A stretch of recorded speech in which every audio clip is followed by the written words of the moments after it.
Good morning, Twitter and Instagram. Wait a minute. Is it morning? Hold on. Afternoon, Instagram and Twitter. Okay, so today I wanted to do a little video using economics and the subtopic of externalities to explain and emphasize and reiterate the importance of social distancing, okay? So when I made my first video, my sister was like, dude, you know that a lot of the people are out for spring break. And I was like, oh shit, I forgot, because as an adult, we don't get spring break. But my first thought was, oh, okay, well, I mean, I guess people are quarantined at home on spring break. That kind of sucks, but at least they're staying home, right?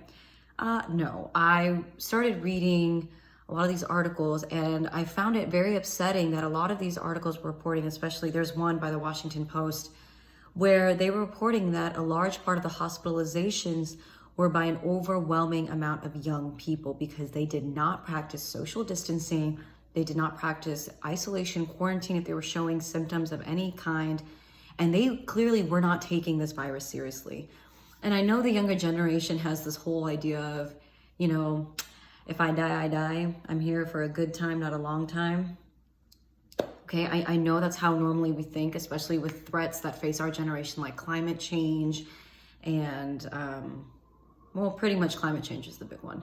But that being said, even though flights are cheap and traveling is cheap, it is not okay that we, and by we, I mean the younger generation, don't think that our role that we play in slowing down the spread of this virus is not that big. It has a huge impact. And so to further explain that, we're going to be using the idea of externalities, okay? Externalities, positive, which is good, negative, which is bad, okay? Before we get into that, an externality is, without using so many words in a definition, is basically a third party that is not involved in the direct transaction or direct, points from A to point B, but they are affected by what happens in that transaction, okay? So it's kind of like, I'm trying to think of a good example without having to do social distancing yet, but climate change, for example, is a great way to show a negative externality, okay? So in other words, you are not responsible for a corporation's pollution. And by you, I mean you specifically, the viewer. You are not responsible for the emissions that cars have and all of that jazz. You personally are not responsible for it, but you are affected by it, okay? There's pollution which affects the health, and especially in concentrated areas, okay? There is the dirtying of water, so there's lack of clean water, okay? Ecosystems are polluted, so on and so forth, okay? So that's an example of a negative externality, okay? The fish who die because of their waters being pollution, they don't have any transaction within the corporation. They're not affected by what the corporation is doing directly. They're affected by it indirectly, okay? So that is an example of negative externality. And a great example of a positive externality is the effects we see when people stay home and they stay away from interacting in each other in big groups, like for example, on the beach, Florida, South Padre. That is literally a cesspool of people, which are all potentials for carrying the virus, okay? So a positive externality, the reason we are asking people, and by we, I mean the world, doctors, everybody, why they are asking for people to stay at home is because when you practice social distancing, your actions are going to help reduce the spread of this disease. Now, the problem is with all those people concentrated at the beach, right?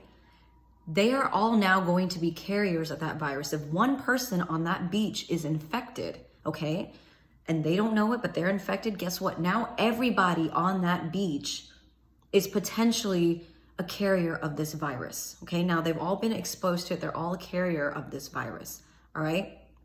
And so now when they go home, okay, maybe they don't have to go to the hospital. Maybe they don't have to go to the hospital. But if they are carrying the virus, that has now expanded the pool of people that will also now be exposed to this virus because this one person carried it by not practicing social distancing, okay? When we are asking people to stay socially distant, the reason is as a result of you not going to the festival, not going to work, not engaging with bigger groups more than 10, preferably literally no more than 1 or 2, by you not doing all of those things, you have led to positive externalities, because now you have reduced yourself of exposure to the virus.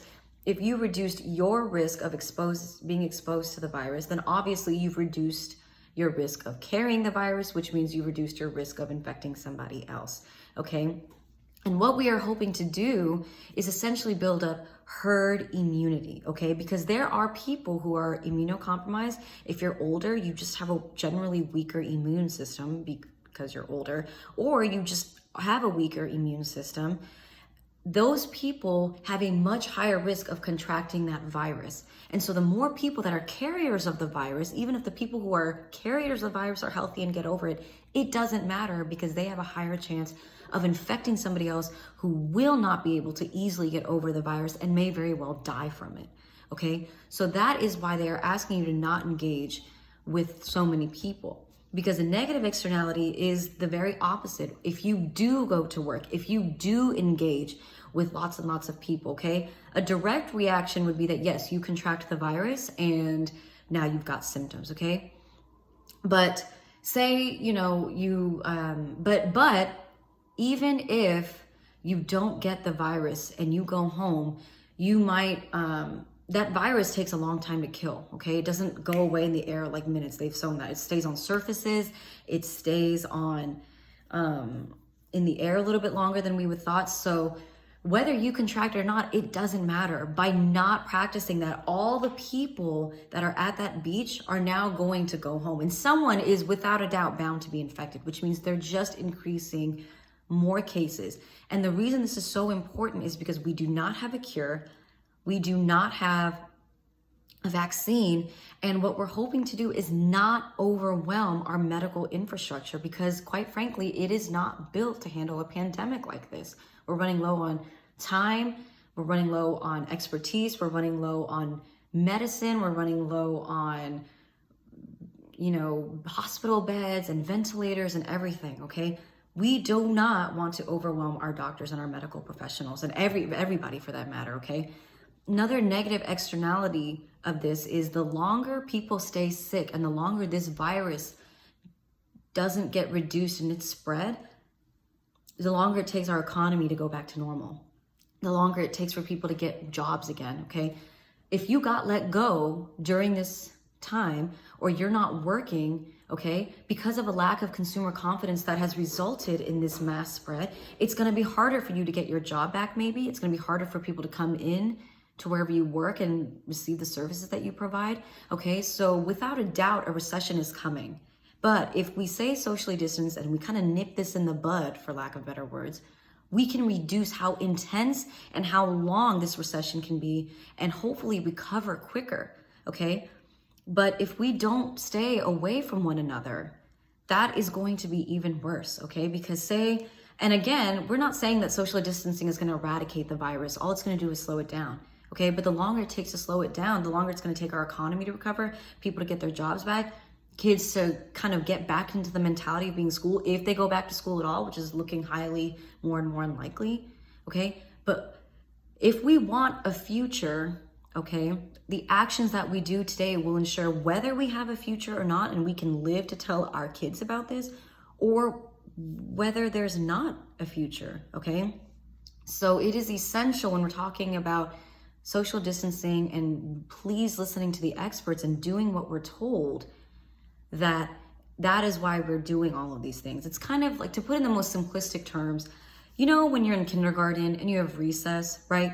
And you're a good noodle. You are not bullying anybody. You're playing within, and hopefully nobody's bullying anybody, but you know, you're playing within the parameters in which you're allowed to play. You're not going to the big boy, big girl swing, because you will literally be yeeted off of that swing if you go too high, okay? But then it's like 1 or 2 kids don't follow directions and it messes up the amount of recess time you get for everybody. It's kind of like that, okay? So we really want to do this. Now, young people, most of you are coming back from your spring break, okay? Most of you are coming back from your partying, and it is really disappointing to see this, because especially we know what it feels like to not be heard. We know what it feels like when people don't take our fears seriously. And I'm not trying to put the burden on young people, but it's like saying that you're not worried about the coronavirus because you're young and it's really not going to affect you that much is literally as frustrating as hearing a boomer say, I don't care about climate change because I'll be dead by then. Like, that is so frustrating to hear. So when you come home, okay, if you are showing any symptoms, do not rush immediately to the ER.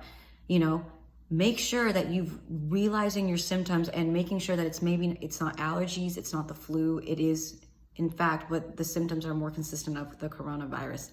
If you think you have the symptoms, go to the doctor, but explain to them that is why you're going there. You explain your symptoms.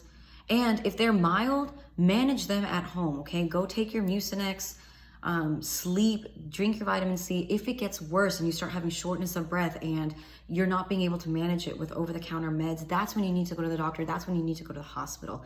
But until then, if you're worried, you need to do the precautions that the WHO and the CDC have asked you to consider first before you go overwhelm the medical infrastructure, because you just don't know what you have, okay? I'm not saying that you're not important, and I'm not saying that you don't deserve medical care by any means, but you don't want to overwhelm. Every bed in the hospital counts right now. Every ventilator in the hospital counts right now. So, okay, please consider that before you come home. And do not talk to people for the next 10 days. When you come home, isolate yourself. Do not talk to people. Do not leave your house. Go back to studying. Get some knowledge in, okay? And stay home. Do not go have a movie night with your friends. Do that Netflix and party app thing. Whatever it is, do not leave your house, and please quarantine. And now, please start taking this seriously, okay? I'm not trying to call out the young people only. This is for everybody, but this is more of a PSA from younger people, because what we've seen lately is really disappointing. And if we don't want to end up like Italy, where they kind of stayed at a standstill, and it's going to be a harder journey for them to get out of it than it was in Korea or South Korea, we need to start doing this now. We need to start acting now, okay? Thank you for listening, and hopefully you learned something from this, and let me know what you think. And if you have any questions, please DM me. Bye, guys.